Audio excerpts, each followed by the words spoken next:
എന്റെ പൊന്നമ്മ എനിക്ക് വിശക്കണം അല്ല തിന്നാന്താ. Daksha, my head paining. Don't play. Ask food in English. എന്തോന്നറിയ ഇത്? You come today early. Vegetable bag where you not buy. മക്കളെ അമ്മയ്ക്ക് എന്ത് പറ്റി? എനിക്ക് അറിഞ്ഞുകൂടാ അച്ഛ. സ്കൂളിൽ നിന്ന് വന്നപ്പോ തൊട്ട് എന്നെ ഇവിടെ പിടിച്ചിരുത്തിയേക്കോ. ഞാൻ ഇംഗ്ലീഷ് സംസാരിക്കണോ? എനിക്ക് വയ്യ. ഇംഗ്ലീഷ് പറഞ്ഞതാണോ ഈ കേട്ടത്? Hello, no comedy here. I am very serious. You also speak English. If our English okay, admission okay. എന്റെ പൊന്ന് രേവതി, ദേവികം നിർത്തുവോ? നീ ഇപ്പൊ പറഞ്ഞ ഇംഗ്ലീഷ് ആണെന്നാണ് നിന്റെ വിചാരം?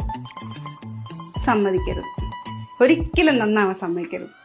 എങ്ങനെങ്കിലും ഒന്ന് ഇംഗ്ലീഷ് സെറ്റാക്കി ആ ശ്രേയയുടെ മോളുടെ മുമ്പിൽ പോയി 2 ഡയലോഗ് അടിക്കാന്ന് വെച്ചാൽ അതിന് സമ്മതിക്കൂല.